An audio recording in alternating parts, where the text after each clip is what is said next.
வணக்கம் மக்களே. 9வது மாதம் 29ஆம் தேதி திங்கட்கிழமை, வாரத்தில் ஃபஸ்ட்டு நாள்.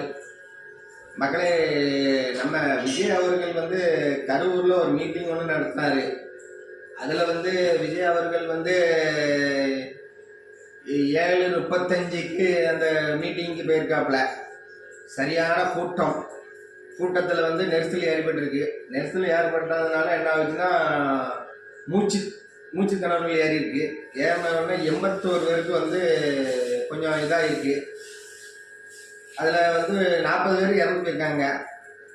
40 பேர் இறந்து போனதுனால என்ன சொல்கிறாங்கன்னு சொன்னால், ஒரு சில எதிர்கட்சிக்காரங்க என்ன சொல்கிறாங்கன்னா, விஜய் அவர்களை குறை சொல்லிட்டு நீங்கள் மீட்டிங் போட்ட இடம் சரியில்லை அப்படின்னு சொல்லியிருக்காங்க.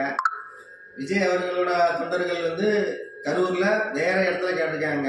இவங்க இந்த இடம் தான் அப்படின்னு சொல்லி ஒதுக்கி கொடுத்துருக்காங்க. கவர்மெண்ட்டு அதை கூட்டம் கூடுறதுனால என்ன பண்ணியிருக்கோன்னா, ஊருக்குள்ளே கொடுக்காம எங்கேயாவது ஊரை விட்டு வெளியே அவுட்டரில் கொடுத்துருக்கலாம், நல்லா காட்டு பக்கத்தில் கொடுத்துருக்கலாம். எவ்வளோ கூட்டம் வந்தாலும் சமாளிக்கிற மாதிரி கொடுத்துருக்கலாம். அது செய்யலை. ரெண்டாவது எப்படின்னு கேட்டிங்கன்னா, 40 பேர் இறந்தோடனே விஜயையும் குறை சொல்கிறீங்க, திமுகவையும் குறை சொல்கிறீங்க. அதெல்லாம் குறை சொல்கிறது எனக்கு பிடிக்காது. நான் என்ன சொல்கிறேன்னு சொன்னால், ஒரு அரசியல் கட்சி தலைவர் மீட்டிங் நடத்தினாருன்னா, உங்களுக்கு போக விருப்பம் இருந்தால் போகணும், இல்லைன்னா நீங்கள் வீட்டில் இருக்கணும். ஏன் அவ்வளோ கூட்டத்தில் நீங்கள் ஏன் போகிறீங்க? ஒழுங்காக பொழைப்பை பார்த்துட்டு பொண்டாட்டி பிள்ளைகளை பார்த்துட்டு இருக்க வேண்டியதுன்னு. ஒரு நடிகர் ஒரு படம் வருதா, தேட்டரில் ஒரு படம் வருதா நம்ம பார்க்கலாம், தப்பே கிடையாது. சரிங்களா? இப்போ வருவாங்க. இதே அவங்க செவிச்சு ஒரு பெரிய லெவலில் அவங்க வீட்டு வாசலுக்கு வருவாங்களா சொல்லுங்கள்?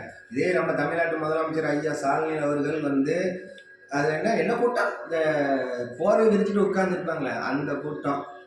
அதில் உட்காந்துட்டு நம்மகிட்ட பேசுனாங்க. இன்றைக்கி முதலமைச்சர் ஆகணும்னா அதில் உட்காந்து பேசுனாங்களா? பேச மாட்டாங்க. அதனால் என்ன சொல்கிறேன்னா, மக்கள் திருந்திக்காங்க. இனிமையாவது திருந்தி இது பண்ணிக்காங்க. எந்த அரசியல் கட்சி தலைவர்களோ கூட்டம் நடத்தா போக விருப்பம் இருந்தால் போங்க, இல்லைன்னா போகாதீங்க. வீட்டில் உட்காந்து சிவனேன்னு உட்காந்து பொண்டாட்டி பிள்ளைகளை பார்த்துட்டு தெய்வத்தை வணங்கிக்கிட்டு